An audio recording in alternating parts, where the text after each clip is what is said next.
안녕하세요. 담백한 대출의 박순호 팀장입니다. 오늘은 저희가 대출을 받는 방법이 아닌 대출을 갚는 방법에 대해서 한번 말씀드려 보려고 합니다. 어떻게 하면 대출을 빨리 갚을 수 있을까요? 이 부분에 대해서 지금 바로 말씀드려 보도록 하겠습니다. 첫 번째는 마음이 우선입니다. 대출을 갚으려는 마음과 생각을 먼저 하셔야 합니다.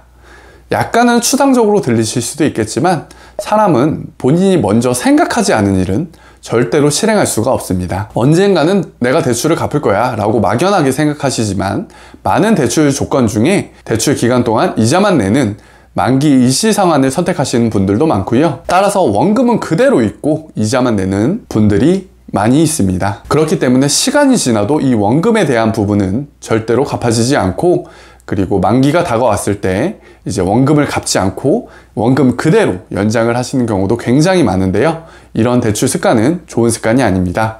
조금 부담이 되시더라도 월에 50만원, 100만원이라도 원리금 상환으로 대출을 받는 것을 추천드리고 있고요. 이러한 원리금 상환으로 대출을 진행하시다 보면 1년, 2년이 지났을 때 나도 모르게 2천만원, 3천만원 이런 식으로 많은 부분 원금을 갚아 나가실 수 있을 겁니다. 또한 금리가 오른 현 상태에서 더 이상의 빚을 내는 것은 좋은 습관이 아닙니다. 금리가 많이 오르다 보니 어쩔 수 없이 추가적으로 빚을 내어서 이자를 감당하시는 고객님들께서도 많이 계신데요. 가장 중요한 것은 대출을 갚기로 마음을 먹었다면 현재 벌고 있는 수입 내에서 최대한 이자를 먼저 갚고 그리고 생활할 수 있도록 소비 습관을 만드셔야 합니다.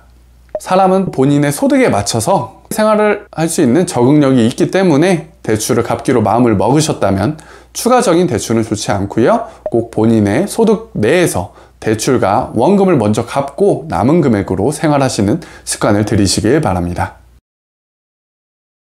두 번째입니다. 총 부채를 꼭 한번 종이나 컴퓨터 엑셀에 적어서 계산을 해보는 것입니다. 대출 같은 경우에는 저도 주택담보대출이나 신용대출 등 많은 대출을 받아보았지만 한번 받고 나면 그 대출 원금이 얼마인지 알기가 굉장히 부담스럽고 또 무섭기까지도 한데요. 이렇게 대출이 무섭다 보니까 부정적으로 막연하게 회피하기 마련입니다. 하지만 회피한다고 해서 이러한 빚이 저절로 갚아지는 건 아니기 때문에 꼭 한번 시간을 내서 이번 기회에 본인이 가진 총 대출액에 대해서 원금과 이자율 등을 판단해서 꼼꼼하게 적어 보시고 월에 나가시는 금액까지도 적어 보시는 것을 추천드립니다. 비록 처음에는 겁이 나시겠지만 막상 적어보다 보면 생각보다 대출 금액이 적을 수도 있고요. 그리고 월에 나가는 이자 비용에 대해서도 막연하게 생각하셨던 금액보다 차이가 나실 수 있습니다. 이 부분에 대해서 어렵겠지만 정확하게 한번 파악을 해서 직접 손으로 꼭 적어 보시고 대출 갚는 순서에 대해서도 계획을 세워 보시면 구체적으로 대출을 갚아 나가는 본인만의 로드맵을 만드실 수 있을 겁니다. 다음으로는 세 번째입니다. 대출 갚는 순서를 정해보자입니다. 두 번째에서 저희가 가진 총 대출에 대해서 꼼꼼하게 적어 보셨을 텐데요. 그렇게 대출액이 파악이 되시면 일반적으로는 고금리 대출부터 갚아 나가시는 것이 좋고요. 악성 대출이라고 할 수 있는 현금 서비스, 카드론, 그리고 1, 2금융권이 아닌 2금융권, 저축은행 캐피탈 대출부터 갚아 나가시는 것이 좋고요. 또한 한 가지 팁을 드리자면 고금리 대출부터 갚아 나가시는 것도 중요하시지만 대출 평가에 있어서는 대출 금액뿐만 아니라 대출 건수에 대해서도 저희가 평가하게 되어 있는데요. 그런 부분에 대해서 소액인 현금 서비스나 신용대출, 카드론이 있으시다면 금액이 작은 소액의 대출부터 갚아 나가셔서 건수를 줄이시는 것도 한 가지 좋은 대출 상환 방법이 되실 수가 있습니다. 또 한 가지 팁을 드리자면 나이스 등 신용평가사에 직접 연락을 취하셔서 내가 어떤 부채를 먼저 갚으면 몇 점 정도 신용 점수가 오를까요? 이렇게 질문을 하시고 미리 대출 상환에 따른 상승을 미리 알아보실 수가 있습니다.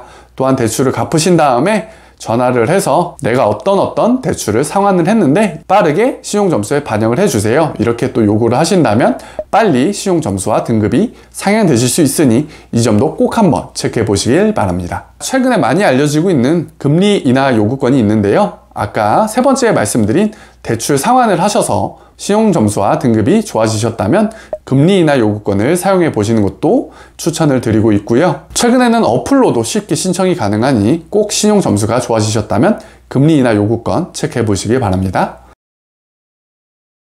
그리고 마지막으로 금리 이득에 있어서 금리 이득을 가장 많이 보실 수 있는 부분인데요. 보통의 담보대출을 하신 지 3년이 지나셨다면 대부분 중도상환 수수료가 없게 됩니다. 그렇기 때문에 더 낮은 저금리 대출로의 대환이 용이하시고요. 대출을 하신 지가 3년이 지나셨다면 꼭 한번 대환을 검토해 보시길 바랍니다.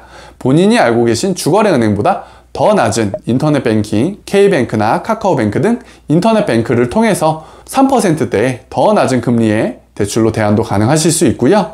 또 기존의 고금리의 저축은행 캐피탈 사업자 대출을 사용하신 분이라면 가계자금 대출로 대안을 하신다면 금리 이득이 상당히 크실 걸로 예상이 되고요. 마지막으로는 현금 서비스나 카드론, 고금리의 신용대출을 사용하신 분들도 이러한 주택담보대출의 한도가 남아있다면 동시대환을 통해서 고금리의 현금 서비스, 카드론, 신용대출 등을 저금리의 주택담보대출로 대환을 하신다면 이자에 대한 월 부담금을 많이 낮추셔서 좋은 대출로 대환하셔서 이용하실 수가 있을 겁니다. 마지막으로는 대출 자체에 대해서 말씀드리고 싶은데요. 대출에 대해서 너무 겁을 내시거나 대출은 무조건 안 좋은 거야 이렇게 생각하실 필요는 없습니다. 본인의 첫 집, 내 집 마련을 할 때 있어서 레버리지를 이용해서 주택을 매수하시는 것도 굉장히 현명한 주택 매수 방법이고요. 또 정책자금 대출을 이용해서 저금리의 특례보금자리론, 디딤돌 대출 등을 이용해서 정부에서 지원하는 저금리 대출을 이용하시는 것도 굉장히 현명한 방법입니다. 이런 대출을 이용한다면 같은 기간 내에서 본인의 순자산을 더 빠르게 증식시킬 수 있고요. 그리고 투자 대비 수익률도 더 높이실 수가 있습니다. 그리고 추가적으로 신축 아파트 경우라면 중도금 대출을 이용하시는 분들이 많은데요. 본인 여유 자금이 있으시다고 대출은 너무 안 좋은 거니까 중도금 대출 없이 내가 내 돈으로 중도금을 내야겠다 하시는 분들이 있는데요. 중도금을 직접 내시는 것은 절대로 추천드리지 않습니다. 본인이 실입주하실 거라면 중도금을 직접 내셔서 이자 부담을 줄이는 것도 한 가지 방법이 되실 수 있지만 입주 계획이 바뀌셔서 부동산 입주권을 전매를 하시는 경우라면 매수자가 매수하기 위한 비용 부담이 굉장히 높아지기 때문에 같은 입주권이라도 오히려 중도금 대출을 받지 않은 입주권이 실투자 금액이 높아지기 때문에 매력이 없고 그리고 파실 때 어려움을 겪으실 수 있습니다. 금액에 대해서도 더 낮은 금액에 파셔야 되실 수 있습니다. 그렇기 때문에 대출은 무조건 나쁜 것이야 이런 생각은 버리시고 중도금 대출이라든지 내 집 마련을 하실 때 정책자금을 이용하시는 부분, 이런 부분은 꼭 챙기셔서 좋은 대출을 이용해서 더 많은 순자산을 증식하시기를 바라겠습니다. 담백한 대출, 오늘은 대출금을 빨리 갚는 법, 이것에 대해서 재미있게 한번 알아보았는데요. 제가 대출 상담을 하다 보니까 대출금에 대해서 재밌게 말씀을 하시는 분들도 있더라고요.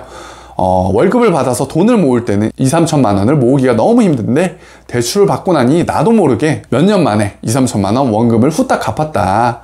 원리금으로 대출을 받으니 적금을 모으는 것보다 더 빨리 돈을 모아서 대출을 갚았다. 이런 말씀 등을 해주시는데요. 저금리에 좋은 대출을 이용하신다면 돈을 모으시는 것보다 더 빨리 대출을 강제적으로 갚을 수밖에 없기 때문에 더 빨리 돈을 갚으시고 자산을 증식하는 효과가 있을 수도 있을 것 같습니다. 담백한 대출, 오늘은 대출금을 빨리 갚는 방법 4가지에 대해서 알아보았는데요. 좋은 대출로 현명하고 똑똑하게 이용하시길 바라겠습니다. 앞으로도 더 많은 재미난 금융 정보로 찾아뵙도록 하겠고요. 시청해주셔서 감사합니다.